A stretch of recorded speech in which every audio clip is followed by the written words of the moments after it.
Jim Harbaugh stated that he want to hire his own general manager. He want control over everything, and I would give it to him, me personally, but to each his own. It goes on to say it has been reported that the Cleveland Browns are looking to hire offensive-minded head coach. It makes sense. Wanted to keep Jim Schwartz in place as the defensive coordinator, which I feel like they're going to have to pay Jim Schwartz like head coaching type bag to keep him if that's the case. Now, as the next head coach of the Browns. Now, Cleveland. Jimmy Haslam just got hit with the most crushing rejection in Cleveland Browns history, and it has everything to do with Shedeur Sanders' future. John Harbaugh, the legendary coach who everyone thought was Cleveland-bound to develop Shaduer into a superstar, just walked away from what sources are calling a historic offer because the Browns wouldn't give him what he demanded: total control. While Haslam scrambles to save face by pivoting to Mike McDaniel, the real story is what this rejection means for Shaduer's development and why the one coach who could have unlocked his potential just chose literally any other team over coaching the fifth-round steal everyone knows should have been a first-rounder. If you plugged in, you know the Browns is about to hire Mike McDaniel. Yes. Prediction is already looming around the NFL, is looming around the media circles that they finna hire Mike McDaniel. Remember where you heard it first at, if he get hired. Now, I do want to let you know, we don't definitively know who gonna be the coach, but everybody's saying it's about to be Mike McDaniel, bruh. So with that being said, we got to go over the information. So let me tell you what just went down in Cleveland, because this is one of the most devastating moments in Browns franchise history, and nobody's talking about the real victim here, Shedeur Sanders. Word on the street, and I'm talking everywhere in football circles, the media, everyone who's plugged in, the Browns are about to hire Mike McDaniel. Not John Harbaugh, not the legendary AFC North coach who just became available. Mike McDaniel. And look, I'm not saying McDaniel is a bad choice, we'll get to that in a minute, but the fact that Cleveland is settling for their second option, their backup plan, their, well, I guess he'll do candidate, tells you everything you need to know about what just happened behind closed doors with John Harbaugh. Here's what they're not telling you. Here's what the media is trying to sweep under the rug. John Harbaugh looked at the Browns organization, looked at their roster, looked at Shedeur Sanders, looked at the opportunity to develop a fifth-round quarterback into a franchise superstar, and he said one thing: give me total control or I'm out. And Jimmy Haslam, he said no. He refused. He wouldn't budge. Because Haslam wants to keep Andrew Berry as general manager. He wants to maintain the current front office structure. He wants to run the team his way, not Harbaugh's way. And because of that ego, because of that stubbornness, the Browns just lost out on one of the greatest coaches in NFL history. Think about what John Harbaugh brings to the table. This man coached in the AFC North for over a decade. He knows this division inside and out. He knows the Steelers. He knows the Bengals. He knows what it takes to win in this brutal, physical, hard-nosed conference. He's won a Super Bowl. He's developed quarterbacks. He's built championship teams from the ground up. And most importantly for this story, he was available. He was talking to teams. He was open to coaching again. And Cleveland had a legitimate shot at landing him. They could have paired John Harbaugh with Shedeur Sanders and created something special, something generational, something that could have changed the entire trajectory of the franchise. But instead, Haslam fumbled the bag. He let his ego get in the way. He refused to give up control. And now Harbaugh's talking to the Giants, the Titans, the Falcons, teams that are willing to give him what he wants, teams that understand you don't hire a legend and then tie his hands behind his back. So now the Browns are pivoting. They're moving to Plan B. They're going after Mike McDaniel, the former Miami Dolphins head coach who just got fired after 4 seasons. And look, I'll give McDaniel credit where it's due. The man is an offensive genius. He produced a top 10 offense in back-to-back seasons with Miami. In 2022, they averaged 364 yards per game and finished 6th in the league. In 2023, they led the entire NFL with 403 yards per game. Cleveland Browns rookie class. Now they put Shaduer at 5th, Mason Graham at number 1, Carson Swearingen at 2, Quishon Jenkins at 2. So what you got? 2 twos on there. Harold Fennekin Jr. at 3. Bro, they really disrespected Shaduer, bro. Wow. Wow, no, ESPN did not brutally disrespect Shaduer like that and put Dylan Gabriel above Shaduer. I cannot believe they just did that, bro. What the fuck? You know what I'm saying? Just what the fuck did they just do, bro? Did y'all really put Dylan Gabriel over Shaduer? Y'all lying. Please tell me y'all playing. This gotta be clickbait. I gotta go look this up, bro. I just gotta go look. I just cannot believe. That's impressive. That's real. That's the kind of offensive mind Cleveland desperately needs after watching Kevin Stefanski's outdated playbook destroy any semblance of scoring ability for 2 straight years. McDaniel is young, he's hip, he's creative, and he's not afraid of the cameras or the spotlight. For a team trying to rebuild their image and develop a young quarterback, that matters. But here's my question. Is Mike McDaniel the right coach for Shedeur Sanders? Because that's what this whole decision should be about. Everything the Browns do from this point forward needs to be centered around one question. How do we maximize Shadeur's potential? And when you look at McDaniel's track record, it's complicated. Yeah, he built elite offenses in Miami, but he did it with Tua Tagovailoa, a quarterback who's been injury-prone, inconsistent, and frankly, a question mark his entire career. McDaniel made Tua look good, I'll give him that. But Tua also had Tyreek Hill and Jalen Waddle, 2 of the fastest weapons in football. He had an elite offensive line. He had everything you could possibly need to succeed. What does Shaduer have in Cleveland? He's got Amari Cooper, who might not even be back next year. He's got David Njoku, who's solid but not elite. He's got a patchwork offensive line that got Deshaun Watson destroyed all season. So if McDaniel comes to Cleveland, he's not walking into the same situation he had in Miami. He's walking into a rebuild. He's walking into a development project. He's walking into a situation where he has to build success, not just maintain it. And that's where the John Harbaugh rejection hurts so much, because Harbaugh has done that before. He took over a Baltimore team that was good but not great, and he turned them into champions. He developed Joe Flacco from a first-round pick with question marks into a Super Bowl MVP. He knows how to build. He knows how to develop. He knows how to win when the circumstances aren't perfect. But Cleveland said no. They chose organizational structure over championship pedigree. They chose keeping Andrew Berry over landing a Hall of Fame coach.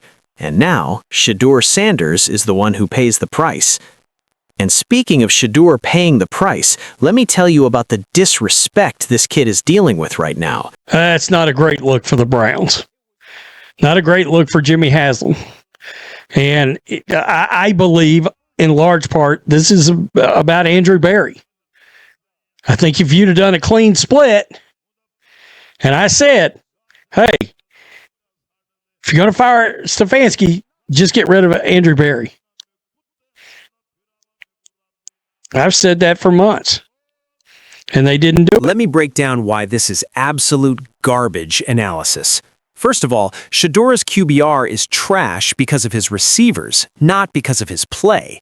How many times did we watch him throw perfect balls that got dropped? How many times did he make the right read, deliver an accurate pass, and watch his receivers let him down? That's not on Shaduer. That's on the talent around him. Second, neither Gabriel nor Shaduer had enough pass attempts to even qualify for official QB rankings. ESPN literally admitted that in their own article, so they're using incomplete data to rank these guys, and then putting Shaduer last based on those incomplete stats. That's lazy journalism. That's agenda-driven analysis. That's disrespect, plain and simple. But here's what really gets me. This is exactly why the John Harbaugh rejection hurts so much, because if Cleveland had landed Harbaugh, nobody would be disrespecting Shaduer right now. Nobody would be putting him last on rookie rankings. Nobody would be questioning his future, because everyone would know, oh, they got John Harbaugh developing him. That kid's going to be special. Instead, Shaduer is stuck in limbo. He's stuck waiting to find out if Mike McDaniel becomes his coach. He's stuck wondering if the Browns are even committed to him as their future. He's stuck dealing with national media disrespect while his future hangs in the balance of organizational decisions he has no control over. And that's not fair to him. Because here's what nobody wants to admit. Shedeur Sanders got screwed by the 2025 NFL Draft. He should have been a first-round pick, maybe top 10, at worst, late first round. But he fell to the 5th round because of hate, because of bias, because NFL decision-makers couldn't separate the son from the father's fame.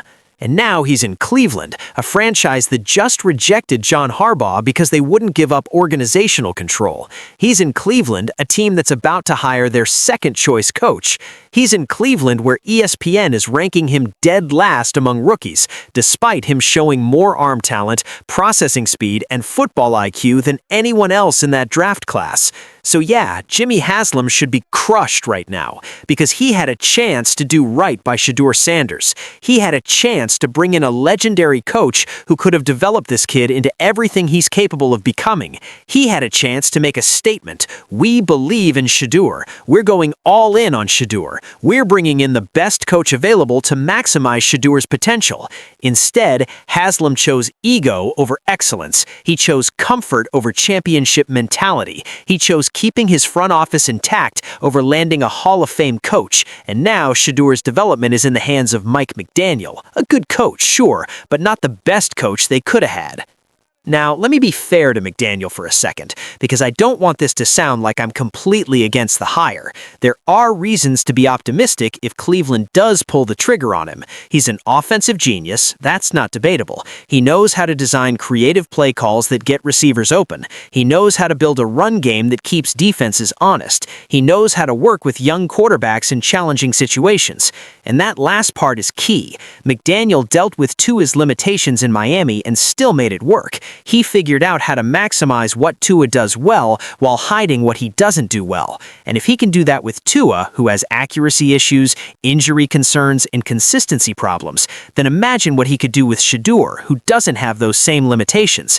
Shaduer can make every throw. He can read defenses pre-snap. He can process information quickly. He's mobile enough to extend plays. He's tough enough to take hits and keep playing. He's got leadership qualities that command respect in the locker room. So if you give Mike McDaniel a quarterback with that skill set, maybe he creates something special in Cleveland. Keep in mind to be interviewed. Now, the Browns offensive coordinator, Tommy Rees, and defensive coordinator, Jim Schwartz. Now, I believe they probably going to get rid of Tommy Rees. Now, his time in Miami, man, he produced a top 10 offense in 2 consecutive seasons, finishing 6th in 2022, averaging 364 yards per game, and first in 2023 with 403 yards per game. They also had a top 10 defense in back-to-back years, finishing 10th with 318 total yards allowed per game in 2023. And 214 yards allowed in 2025. The article even points this out. It says McDaniel is quickly creative and confident, and he had success in a challenging quarterback situation during his first 2 seasons in Miami. So the Browns front office is clearly betting on McDaniel's ability to develop Shaduer despite the circumstances not being perfect. But here's my concern, and this is where the Harbaugh rejection stings. McDaniel's Miami teams also had top 10 defenses in back-to-back years. They finished 10th in 2023 with 318 total yards allowed per game. In 2024, they were even better at 314 yards allowed. So McDaniel had both sides of the ball working in Miami. In Cleveland, he's inheriting an elite defense led by Jim Schwartz, but there's a problem. Schwartz might be leaving. The Baltimore Ravens are trying to hire him as their next head coach, and if Schwartz leaves, that elite Cleveland defense gets a lot worse. Suddenly, McDaniel doesn't have the luxury of a top 5 defense carrying him while he develops the offense. Suddenly, the pressure is all on him and Shaduer to score points and win games. That's a tough situation for any coach. That's an even tougher situation for a young quarterback. And that's why landing John Harbaugh would have been so massive, because Harbaugh could have navigated that challenge. He could have kept the defense elite even if Schwartz left. He could have developed Shaduer while maintaining the standard of excellence on the other side of the ball. But Haslam said no, and now Cleveland's hoping Mike McDaniel can figure it out with less talent, less support, and more pressure than he ever had in Miami. So where does this leave Shaduer? Honestly, in a really uncertain spot. If McDaniel gets hired, Shaduer is going to have to prove himself all over again. He's going to have to show he can run a completely different offensive system. He's going to have to adapt to a new coaching staff, new terminology, new expectations, and he's going to have to do it all while national media continues to disrespect him and rank him dead last among rookies. But here's what I know about Shedeur Sanders. He's built for moments like this. He's been doubted his entire life. He's been criticized, scrutinized, and disrespected at every level. And every single time, he's responded by proving the doubters wrong. He did it at Jackson State, he did it at Colorado, and he's going to do it in Cleveland, regardless of who's coaching him. Because at the end of the day, Shadeur's not going to let ESPN rankings define him. He's not going to let a coaching change derail him. He's not going to let the John Harbaugh rejection become an excuse. He's going to put his head down, work harder than everyone else, and show the world what he's capable of. And when he does, when Shedeur Sanders is leading the Browns to the playoffs, when he's putting up Pro Bowl numbers, when he's making everyone who doubted him look stupid, Jimmy Haslam better remember this moment. He better remember the day he chose organizational comfort over championship mentality. He better remember the day he let John Harbaugh walk away instead of giving him the control he deserved. Because that decision, that rejection, that could be the difference between Cleveland becoming a dynasty or staying in mediocrity. And Shedeur Sanders is going to make damn sure everyone knows it. So where's this leave you? I'm curious, what do you think? Do you think Mike McDaniel is the right coach to develop Shedeur Sanders, or did the Browns make a massive mistake by not giving John Harbaugh whatever he wanted? And do you think ESPN putting Shaduer last in the rookie rankings is disrespectful or fair based on the stats? Drop your honest take in the comments right now. If you think Jimmy Haslam just made the biggest mistake of his ownership career by letting Harbaugh walk away, smash that like button. Hit subscribe so you don't miss what happens next with Shaduer in the Browns coaching search. Turn on notifications because this story is changing every single day, and you're not going to want to miss how it all plays out.